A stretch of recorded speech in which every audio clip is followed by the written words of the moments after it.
Assalamualaikum warahmatullahi wabarakatuh. Bagaimana kabarnya anak-anakku yang soleh, soleha, yang cantik, yang ganteng? Semoga semuanya dalam keadaan sehat walafiat. Untuk bahasa Indonesia kali ini, kita akan membahas tentang soal-soal penilaian harian kedua yang telah kalian kerjakan pada pertemuan sebelumnya. Nah, simak baik-baik ya sayang, agar kalian mengetahui mana jawaban yang tepat. Baik anak-anakku yang soleh-soleha, Ibu akan membacakan soal nomor 1 pilihan ganda. Setiap hari saya belajar online ditemani oleh mama saya. Kalimat tanya yang sesuai dengan kalimat tersebut adalah A. Siapa yang menemani kamu belajar online? B. Kapan kamu ditemani mama? C. Bagaimana kamu belajar online? D. Di mana kamu belajar online? Terlebih dahulu kamu harus tahu fungsi dari kata tanya. Siapa untuk menanyakan orang, kapan menanyakan waktu, bagaimana menanyakan cara atau kabar, di mana itu tempat. Sementara kalimatnya setiap hari saya belajar online ditemani oleh mama saya. Nah, jawabannya adalah A. Kenapa tidak B? Kapan kamu ditemani mama? Kapan itu kan menanyakan waktu. Setiap hari kan waktu. Oke, betul. Tapi kurang tepat. Kapan kamu ditemani mama? Ditemani apa? Ya, jadi bahasa Indonesia itu ada yang jawabannya oke lah, hampir mirip gitu, hampir sama nih, tapi cari yang lebih tepat. Jawabannya adalah A. Siapa yang menemani kamu belajar online? Adalah mama saya. Soal pilihan ganda kedua. Randy masih terlihat tembab matanya. Dia hanya keluar kamar ketika hendak makan atau mandi saja. Sepertinya ia masih terpukul dengan kejadian yang menimpa orang tuanya.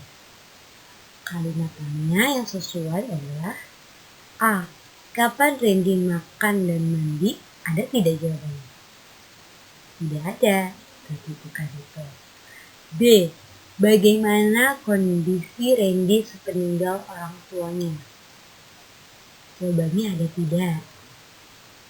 Randy masih terlihat tembab matanya, dia hanya keluar kamar, jadi terpukul. Bisa jadi ya, coba ya yang C. Kapan Randy bersedih? Ada tidak waktu di situ? Ya, kurang tepat ya. Yang D. Apa yang dilakukan Randy di kamar? Ada tidak yang menceritakan kegiatan Randy di atas? Jadi jawabannya adalah B. Bagaimana kondisi Randy peninggal orang tuanya? Soal pilihan ganda ketiga. Cerita rakyat yang berhubungan dengan kepercayaan terhadap tanda. Suatu benda yang dipercaya benda gaib disebut A. Legenda, B. Sage, C. Mite, atau D. Fabel. Coba kita bahas satu-satu. Legenda itu menceritakan asal usul suatu tempat. Yang B. Sage itu tentang sejarah. Dan yang D. Fabel itu menceritakan tentang pelakunya itu binatang tapi berperilaku seperti manusia. Jadi jawabannya adalah C. Ya, menceritakan tentang hal-hal gaib itu adalah mito.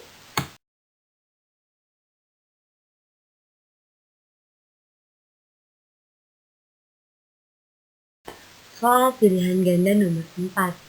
Pernyataan di bawah ini yang menunjukkan latar waktu. Ingat, latar atau nama lainnya setting. Itu ada 3 yang menanyakan waktu, tempat, suasana.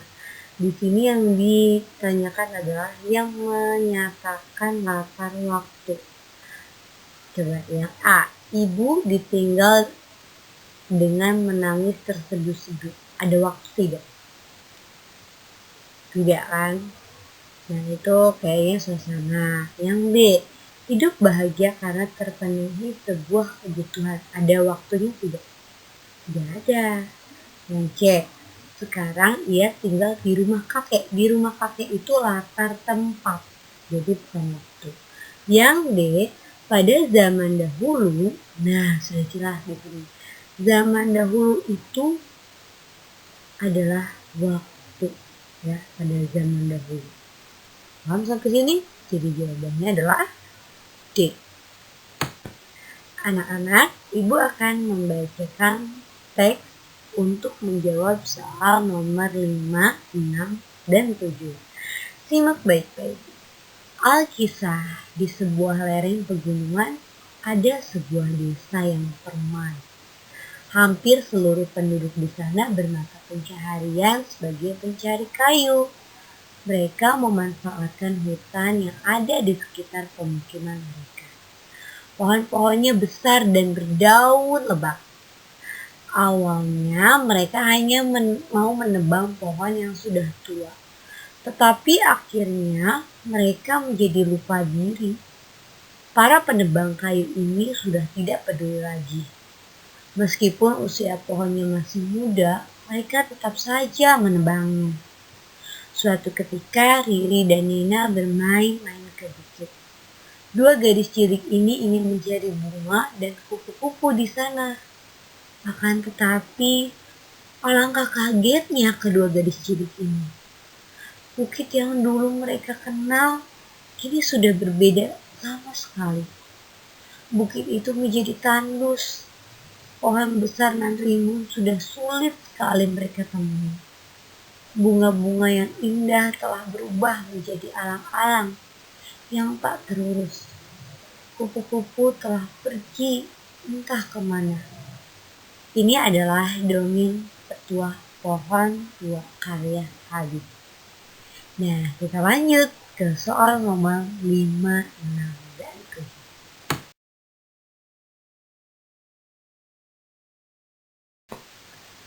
Tema kutipan dongeng di atas adalah, ya, tema itu adalah inti dari cerita atau inti permasalahan dari cerita. Coba intinya membahas tentang apa? A. Desa yang permain di lereng pegunungan. Apakah itu menjadi inti dari permasalahannya yang dibicarakan? B. Mata pencaharian penduduk sebagai pencari kayu. Apakah itu jadi intinya yang dibicarakan? Bukan, kurang tepat. Yang C. Hutan yang gundul akibat penebangan. Apakah itu inti dari permasalahan atau inti dari teks bacaan? Ya, betul. Jadi jawabannya adalah C. Nah, lanjut latar pada kutipan dongeng soal di atas.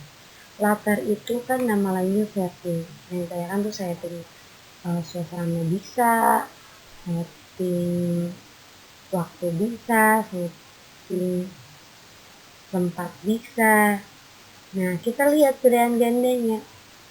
Semuanya A, B, C, D itu menyatakan tentang tempat, berarti yang ditanyakan adalah setting tempat. A. Lereng pegunungan. B. Sebuah desa di lereng gunung. C. Hutan. D. Hutan yang gundul. Mungkin bisa jadi A. Tapi kalau misalkan sudah ada teks, cari yang sama persis dengan teksnya, ya, yang lengkap. Jadi jawabannya adalah B. Sebuah desa di lereng pegunungan atau di lereng gunung. Kenapa itu? Karena ada di teks, karena lebih lengkap dan ada di teks.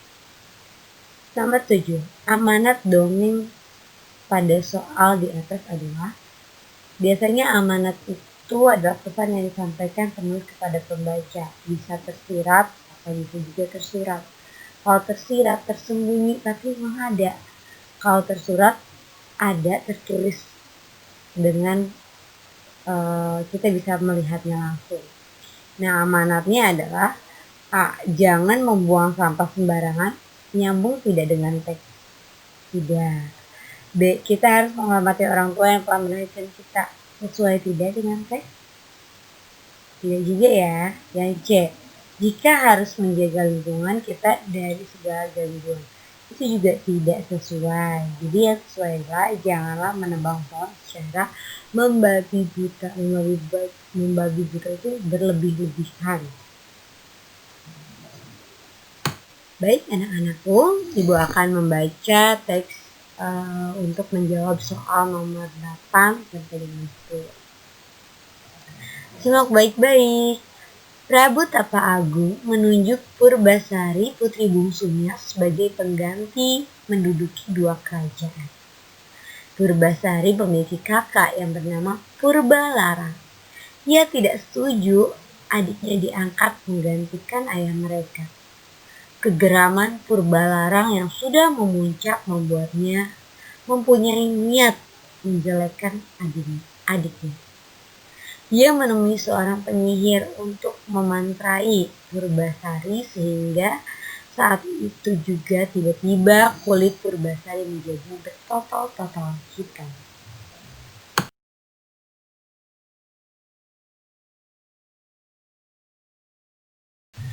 Soal nomor 8. Berdasarkan kutipan dongeng Lutung Kafari di atas, gambaran watak itu sifat ya. Tokoh Purbalarang adalah A. Baik, B. Jahat, C. Santun, D. Pemarah. Ya, Purbalarang itu bersifat jahat karena dia ingin menguasai kerajaan dan memiliki niat jelek terhadap Purbasari.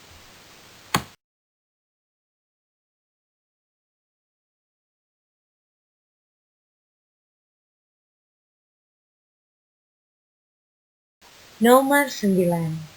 Isi penggalan dongeng di atas menceritakan tentang A. Sifat iri Purbalarang terhadap Purbasari. Ya, betul. Tapi kita bahas yang B. Sang raja yang ingin mengangkat putri pertama, bukan putri pertama ya, tapi mengangkat anak bungsunya. Jadi itu kurang tepat. Yang C, kerajaan Prabu Tapa Agung sedang perang. Di situ tidak menceritakan peperangan. Yang D, bencana di kerajaan Prabu Tapa Agung, tidak ada bencana. Jadi jawaban yang tepat adalah A. Nomor 10. Tokoh antagonis dalam dongeng di atas. Antagonis itu adalah sifat atau karakter jahat. Adalah A. Prabu Tapa Agung dan Purbalarang. Salah. Prabu Tapa Agung itu ayahnya ya. Yang B. Purbasari dan nenek sihir Purbasari baik. Jadi salah satu kalau ini.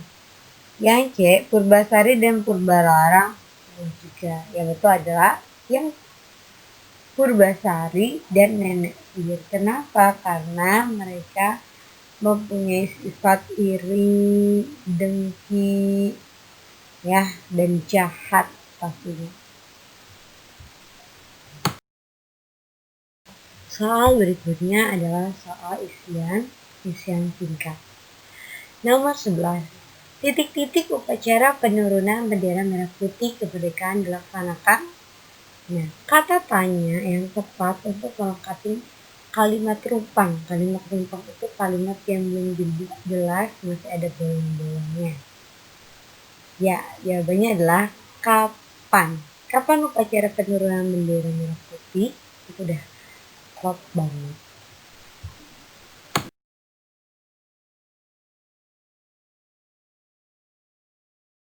Kita lanjut ke soal nomor 12. Dari mana kata tanya digunakan untuk menanyakan niat? Dari mana? Jawabannya kira-kira adalah tempat ya atau apa. Betul sekali. Soal nomor 13. Tujuan melakukan wawancara adalah kamu melakukan wawancara nih. Tujuannya apa? Ya, memperoleh informasi atau mendapatkan informasi yang kamu butuhkan. Ya. 14. Sebuah cerita mengandung tema dan amanat. Amanat itu adalah ya pesan yang ingin disampaikan pengarang kepada pembaca atau pendengar. Bisa tersirat dan bisa tersirat. Dan berikutnya nomor 15, cerita rakyat yang mengisahkan rakyat terjadinya suatu tempat atau wilayah. Ya, jawabannya adalah legenda. Betul sekali.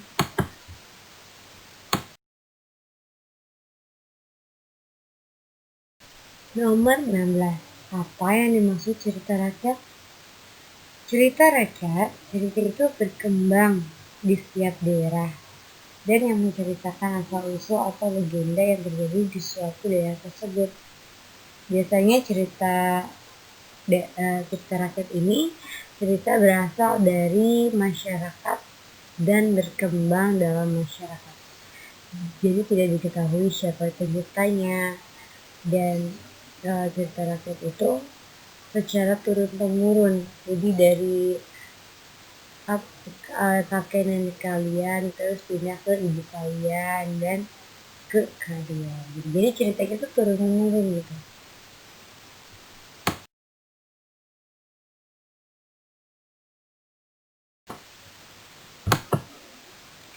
Unsur-unsur cerita. Unsur-unsur itu ada dua, intrinsik dan ekstrinsik. Nah, yang ditanyakan adalah sebutkan unsur-unsur intrinsik dalam cerita, berarti yang ada di cerita tersebut. Ya, yang pertama tema atau inti permasalahan. Yang kedua tokoh. Ketiga latar, namanya setting. Plot, alur, namanya watak, sifat. Dan yang terakhir adalah aman. Kita lanjut ke nomor 18. Uraian ya, masih di uraian. Sebutkan judul cerita yang termasuk mite.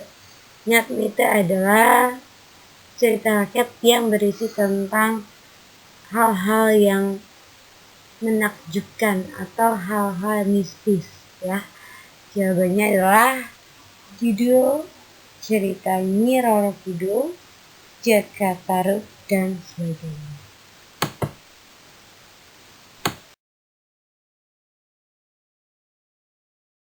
Nomor 19. Sebutkan tahap pelaksanaan dalam wawancara. Ibu nyatet kembali, tahap wawancara itu ada 3. Yang pertama persiapan dulu.